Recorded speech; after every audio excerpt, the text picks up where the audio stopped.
Bhupen Hazarika Hindi version. Bhupen Hazarika, Assam की आवाज। भूपेन हजारिका, जिन्हें अक्सर ब्रह्मपुत्र का बाढ़ कहा जाता है, एक बहुआयामी व्यक्तित्व थे जो गायक, संगीतकार, गीतकार, कवि और फिल्म निर्माता के रूप में जाने जाते हैं। 8 सितंबर 1926 को असम के सादिया में जन्मे हजारिका का प्रभाव उनके गृह राज्य की सीमाओं से परे पूरे भारतीय उपमहाद्वीप में गूंजता है। प्रारंभिक जीवन और शिक्षा। भूपेन हजारिका 10 बच्चों में सबसे बड़े थे, जिनका जन्म नीलकांत और शांतिप्रिया हजारिका के घर हुआ था। असमिया लोक संगीत और संस्कृति के साथ उनकी प्रारंभिक पहचान ने उनके कला यात्रा को महत्वपूर्ण रूप से प्रभावित किया। हजारिका ने गुवाहाटी में अपनी स्कूली शिक्षा पूरी की और कॉटन कॉलेज से उच्च शिक्षा प्राप्त की। उन्होंने बनारस हिंदू विश्वविद्यालय (BHU) से राजनीति विज्ञान में स्नातकोत्तर डिग्री प्राप्त की और बाद में न्यूयॉर्क के कोलंबिया विश्वविद्यालय से जनसंचार में PhD की उपाधि प्राप्त की। संगीत यात्रा। हजारिका का संगीत करियर कम उम्र में ही शुरू हो गया था। उन्होंने 10 साल की उम्र में अपना पहला गीत रिकॉर्ड किया और 20 के दशक तक वे एक स्थापित कलाकार बन गए थे। उनके संगीत की विशेषता उनके गहरे गीत हैं, जो अक्सर मानवता, प्रेम और सामाजिक न्याय जैसे विषयों पर आधारित होते हैं। उनके गीत बिस्तिरनु परोरे, मनुहे मनोहर बाबे और गंगा मोर माँ समय समय पर क्लासिक बन गए हैं। सिनेमा और साहित्य। संगीत करियर के अलावा भूपेन हजारिका ने असमिया सिनेमा में भी महत्वपूर्ण योगदान दिया। उन्होंने कई असमिया फिल्मों का निर्देशन, निर्माण और संगीत निर्देशन किया, जिससे क्षेत्रीय मुद्दों को सामने लाया। उनकी फिल्में, जैसे एरा बातोर सुर और चिकमिक बिजली, असम के सामाजिक राजनीतिक परिदृश्य के साथ उनके गहरे संबंध को प्रतिबिंबित करती हैं। पुरस्कार और सम्मान। भूपेन हजारिका के शानदार करियर ने उन्हें कई पुरस्कार दिलाए। उन्हें सर्वश्रेष्ठ संगीत निर्देशन के लिए राष्ट्रीय फिल्म पुरस्कार, पद्म भूषण, पद्म विभूषण और प्रतिष्ठित दादा साहेब फाल्के पुरस्कार से सम्मानित किया गया। 2019 में उन्हें मरणोपरांत भारत रत्न, भारत का सर्वोच्च नागरिक सम्मान, प्रदान किया गया। विरासत। 5 नवंबर 2011 को भूपेन हजारिका का निधन हो गया, लेकिन वे एक समृद्ध विरासत छोड़ गए जो आने वाली पीढ़ियों को प्रेरित करती रहती है। असम और भारतीय संगीत, सिनेमा और साहित्य में उनका योगदान अतुलनीय है। हजारिका का काम सांस्कृतिक और सामाजिक चेतना को आकार देने में कला की शक्ति का प्रमाण है। Bhupen Hazarika biography, Assamese top singers. English version. Bhupen Hazarika, the voice of Assam.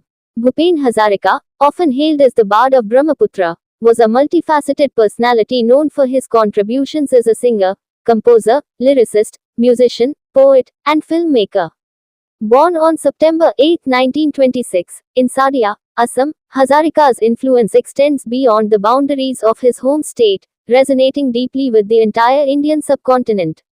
Early life and education. Bhupen Hazarika was the eldest of 10 children born to Nilakanta and Shantipriya Hazarika. His early exposure to Assamese folk music and culture significantly influenced his artistic journey. Hazarika completed his schooling in Guwahati and pursued higher education at Cotton College. He went on to earn a master's degree in political science from Banaras Hindu University, BHU, and later obtained a PhD in mass communication from Columbia University in New York. Musical journey. Hazarika's musical career began at a young age. He recorded his first song at the age of 10, and by the time he was in his 20s, he was already an established artist. His music is characterized by its profound lyrics, which often touch upon themes of humanity, love, and social justice. His songs like Bistirnu Parore, Manuhe Manohar Babe, and Ganga Moor Ma have become timeless classics. Cinema and literature. In addition to his musical career, Bhupen Hazarika made significant contributions to Assamese cinema. He directed, produced, and composed music for numerous Assamese films, bringing regional issues to the forefront.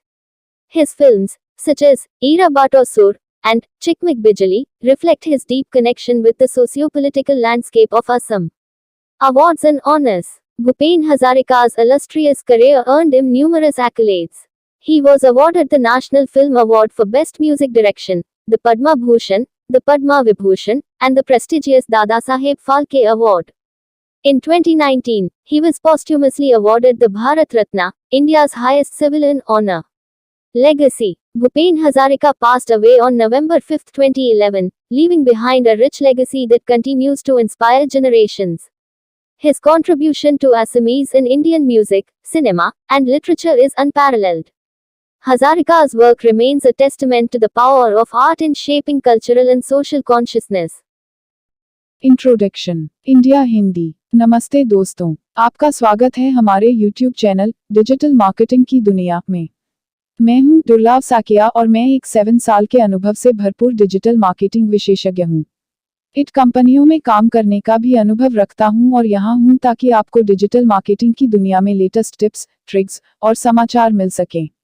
Globe *** English ***. Hello, everyone. Welcome to our YouTube channel, Digital Marketing Ki Duniya. I am Durlab Sakia, a seasoned digital marketing professional with 7 years of experience. Bringing insights from my experience in IT companies, I am here to share the latest tips, tricks, and news from the world of digital marketing with you. Thanks for watching. नमस्कार दोस्तों, मैं आप सभी का धन्यवाद करना चाहता हूं जिन्होंने मेरे YouTube वीडियो को देखा और पसंद किया। मैं बहुत खुश हूं कि आप लोगों को मेरा वीडियो पसंद आया। यह मेरे लिए बहुत मायने रखता है। मैंने इस वीडियो को बनाने में बहुत मेहनत की है। मैं चाहता था कि यह एक ऐसा वीडियो हो जो लोगों को कुछ नया सिखाए और उन्हें कुछ रोमांचक सिखाए। मुझे खुशी है कि मैंने ऐसा कर पाया। मैं आप सभी से अनुरोध करता हूं कि कृपया मेरे चैनल को सब्सक्राइब करें और मेरे वीडियो को लाइक और शेयर करें। मैं आपके समर्थन के लिए बहुत आभारी हूं। धन्यवाद।